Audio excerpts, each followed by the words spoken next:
Hello friends, कैसे हैं आप सभी। आई होप अच्छे होंगे और अपनी प्रिपरेशन में भी लगे हुए होंगे। स्वागत है आप सभी का आपके अपने channel study vlog with Shivendra पर।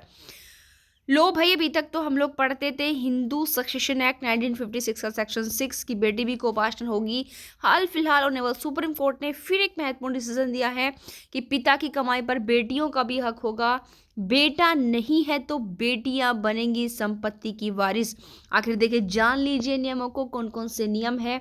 तो यदि आपको ये नियम जानने हैं तो आखिर तक देखनी होगी हमारी वीडियो। और यदि आप चाहते हैं कि सुप्रीम कोर्ट या हाई कोर्ट्स के जो लीडिंग जजमेंट्स हैं करंट वाले वो आप तक पहुंचते रहे, तो यदि आपने हमारे चैनल को अभी तक सब्सक्राइब नहीं किया है तो प्लीज़ चैनल को सब्सक्राइब करें ताकि हर वीडियो का लिंक आप तक पहुंच जाए। आइए शुरुआत करते हैं। सबसे पहले मैं आपको बता दूं कि हिंदू सक्सेशन एक्ट 1956 में सेक्शन 6 में 2005 में 56 का एक्ट है और सेक्शन 6 है। 2005 में जो है यहाँ पर एक संशोधन किया गया था, जहाँ अभी तक बेटियां को उपासना नहीं थी। इस सेक्शन में संशोधन करके इंक्लूड किया गया कि अब जो बेटियां होंगी उनका भी बेटों के समान ही जन्म से हक होगा और उनकी भी वो राइट और लाइबिलिटीज़ होंगी। भाई, अगर आप राइट लोगे तो ड्यूटीज़ भी तो लोगे, तो बेटियों की भी वही राइट एंड ड्यूटीज़ होंगी जो किनकी होती हैं, बेटों की होती हैं। बशर्ते मतलब कौन हो गई, बेटियां भी अब सहदायिक मानी जाएंगी। बट यहाँ पर ऑनरेबल सुप्रीम कोर्ट ने क्या क्या ये जानते हैं। यहाँ पर देखिए, सुप्रीम कोर्ट का नया डिसीजन है कि हिंदू उत्तराधिकार कानून में बेटियों के अधिकारों को और मजबूत करता है। कौन सा, हमारा हिंदू सक्सेशन एक्ट के अंतर्गत ये जो अभी फैसला दिया है ये और भी राइट्स को मजबूत करता है कि पिता की प्रॉपर्टी में बेटियों को प्राथमिकता मिलेगी, भले ही वसीयत भी नहीं की हो। यह निर्णय 1956 से पहले के जो विवादित केसेस हैं उन पर भी लागू होगा। ये हम नहीं कह रहे, ऑनरेबल सुप्रीम कोर्ट द्वारा दिया हुआ डिसीजन है।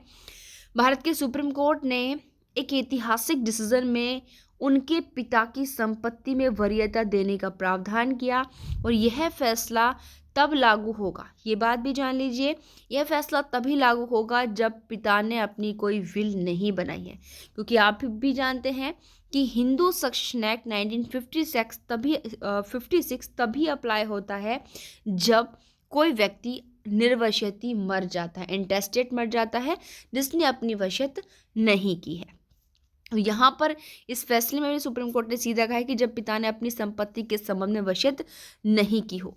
यहाँ पर ऑनरेबल सुप्रीम कोर्ट ने बिल्कुल स्पष्ट किया है कि हिंदू सक्सेशन एक्ट के तहत बेटियाँ फादर की जो सेल्फ एक्वायर्ड प्रॉपर्टी है या फिर विरासत में जितनी भी संपत्तियां हैं सब में बराबर का अधिकार रखेगी।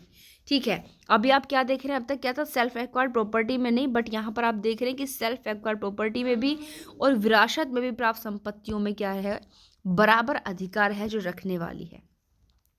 ठीक है, उसके बाद आप यहाँ पर फिर हम आपको बताएं, क्योंकि अभी ऊपर हमने आपको ये बताया था कि अगर बेटे नहीं है तो पूरा हक पिता की प्रॉपर्टी पर बेटियों का होगा। वहीं इस लाइन को यहाँ पर एक क्लियर करेंगे कि अगर कोई हिंदू पुरुष बिना वसीयत के मर जाए तो हिंदू सक्सेशन एक्ट के अकॉर्डिंग उसकी प्रॉपर्टी का ही तो डिवोल्यूशन होगा ना, पहले अभी आपको ऊपर बता चुके हैं। तो यदि उसके संपत्ति में बेटों और बेटियों को समान अधिकार मिलेगा, ये तो सीधी सी बात है भाई, अगर वो इंटेस्टेट मर गया और उसके पुत्र पुत्री दोनों हैं तो सभी को मिलेगा समान राइट, इक्वल राइट मिलेगा। बट बात अब यहाँ पर यह है कि अगर उसके मानो कोई बेटा नहीं है तो क्या होगा, तो बेटी को संपत्ति पर उसके चचेरे भाइयों की तुलना में प्राथमिकता दी जाएगी।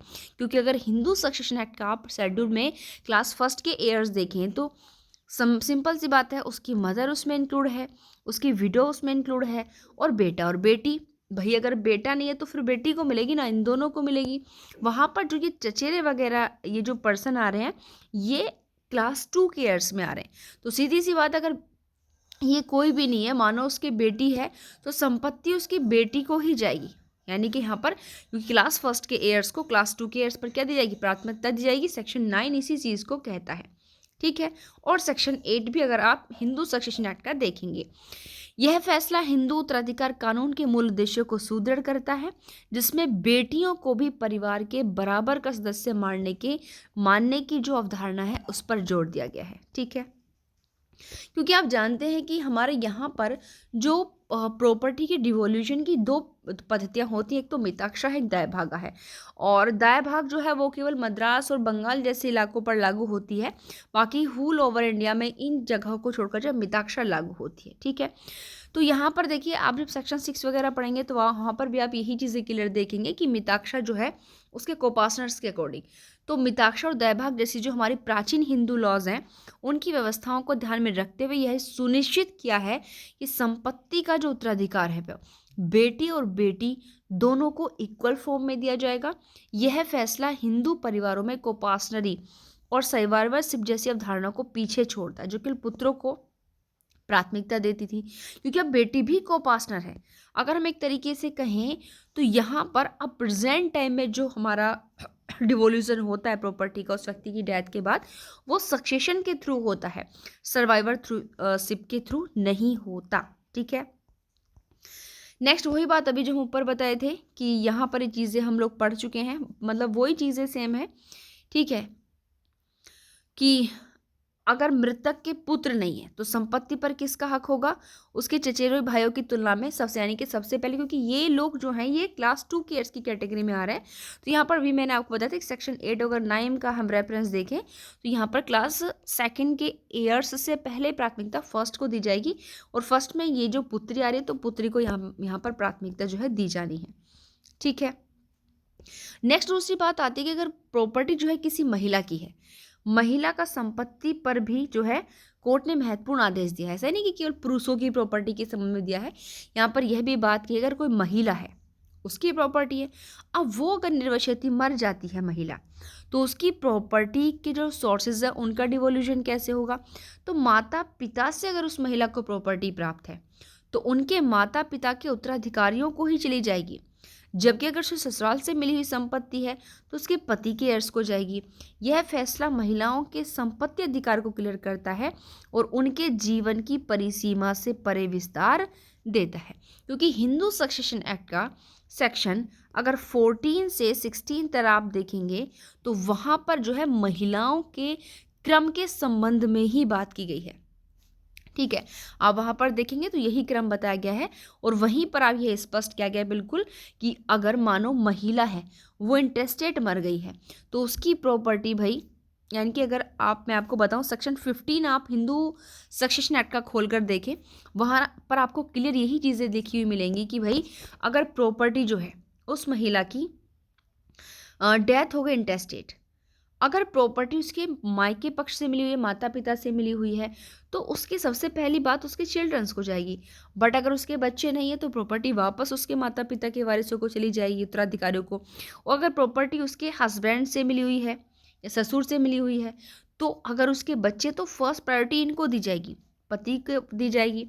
ठीक है, और मानो महिला मर गई तो भी मैंने क्या बताया, बच्चों को बच्चे नहीं तो फिर हस्बैंड खैर महिला के लिए तो प्रायोरिटी की कैटेगरी में आता है। ठीक है, क्योंकि यहाँ पर जो आप हिंदू सक्सेशन एक्ट का जो शेड्यूल में क्लास 1 एंड 2 के ईयर्स देखेंगे उनमें प्रॉपर्टी का डिवोल्यूशन केवल मेल के लिए होता है, वो क्लास फीमेल की प्रॉपर्टी के डिवोल्यूशन पर लागू नहीं होगी।